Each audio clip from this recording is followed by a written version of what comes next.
Hey people, welcome welcome back to my YouTube channel. तो बहुत दिनों से मैं सोच रही थी कि टैक्स से रिलेटेड कुछ वीडियो बनाऊं, so I am back with the concept of ITC, input tax credit. मैं जब ये कॉन्सेप्ट पढ़ रही थी तो मुझे बिल्कुल भी नहीं समझा था, क्योंकि मेरे सर ने बहुत ही जल्दी चीजें एक्सप्लेन कर दी थी। बट मैं आपको एकदम इजी से इजी लैंग्वेज में समझाने का ट्राई करूंगी आईटीसी होता क्या है, एकदम कॉन्सेप्ट क्लैरिटी हो जाएगी। तो देखो, ये है होलसेलर या फिर मैन्युफैक्चरर भी बोल सकते हो, जो लेना है ले लो। ये है रिटेलर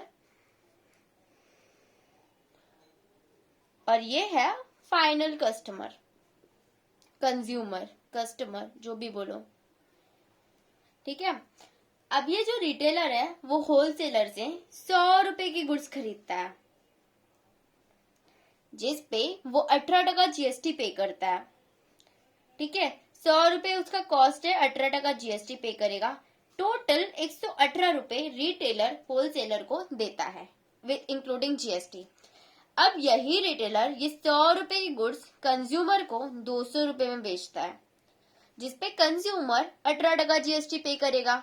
200 का 18% 36, टोटल 236 रुपीज कंज्यूमर जो है वो रिटेलर को पे करेगा।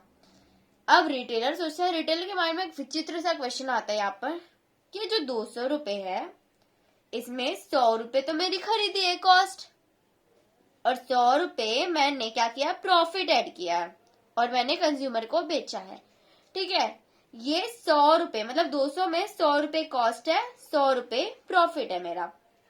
जो प्रॉफिट है अगर उस पे गवर्नमेंट टैक्स ले रही है दैट इज ओके, ठीक है। बट ये कॉस्ट से भी अगर गवर्नमेंट पूरे 200 पे टैक्स ले रही है ना कंज्यूमर से, 100 रुपए पे ले रही है that is completely okay. But अगर ये 100 रुपए पे टैक्स ले रही है, इस पे तो मैंने टैक्स ऑलरेडी दिया हुआ है ना, यहाँ कंज्यूमर से भी टैक्स ले रही है, मुझसे भी टैक्स ले रही है। ये कंज्यूमर पूरे 200 पे टैक्स भर रहा है ना, 36 रुपए, रिटेलर ने 100 रुपए पे भरा। आप समझ रहे हो, ये 100 इसका यहाँ पर कॉस्ट था, ये 100 उसने मिला के प्रॉफिट में बेचा, ठीक है। तो ये 100 रुपए पे ले रहे दैट इज ओके, बट इस पे इसने भी टैक्स भरा, ये भी भर रहा है कस्टमर भी। रिटेलर सोचता है ये 100 रुपए पे तो 2 बार टैक्स लग गए, ये तो डबल टैक्सेशन हो गया, कैस्केडिंग इफेक्ट हो गया। तो गवर्नमेंट बोलता है रिटेलर तो एकदम ठीक बोल रहा है, तो एक काम कर, मुझे जो तू 36 रुपए ये कस्टमर से ले रहा है ना, कस्टमर तो पूरे 200 पे जीएसटी पे कर रहा है, तो 36 रुपए जो कस्टमर से ले रहा है वो मुझे दे।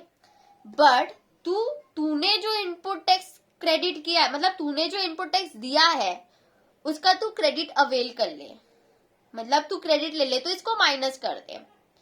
अब आप समझो इसका कॉन्सेप्ट क्या है कि जो भी मतलब रिटेलर जब गुड्स को परचेस करता है तो उस पे जीएसटी पे करता है, फिर वो आगे जाके वही गुड्स सप्लाई करता है अपना प्रॉफिट जोड़ के, ठीक है। तो जो रिटेलर टैक्स पे करता है उसका वो क्रेडिट वापस ले सकता है, इनपुट टैक्स क्रेडिट।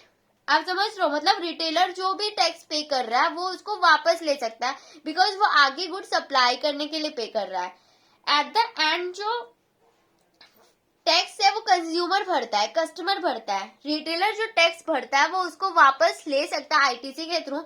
यही कॉन्सेप्ट को बोलते हैं इनपुट टैक्स क्रेडिट।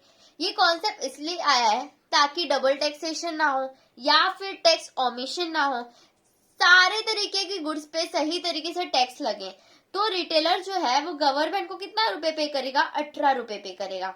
आप समझ लो, ओवरऑल कॉन्सेप्ट ये है कि जो भी रिटेलर टैक्स भरता है वो उसको आईटीसी के थ्रू अवेल कर लेता है, उसको वो वापस मिल जाता है। जो टैक्स है वो फाइनल कंज्यूमर भरता है। This is the whole concept of ITC. Hopefully आपको ये वीडियो पसंद आया होगा। ऐसे और वीडियोस के लिए सब्सक्राइब टू माय चैनल।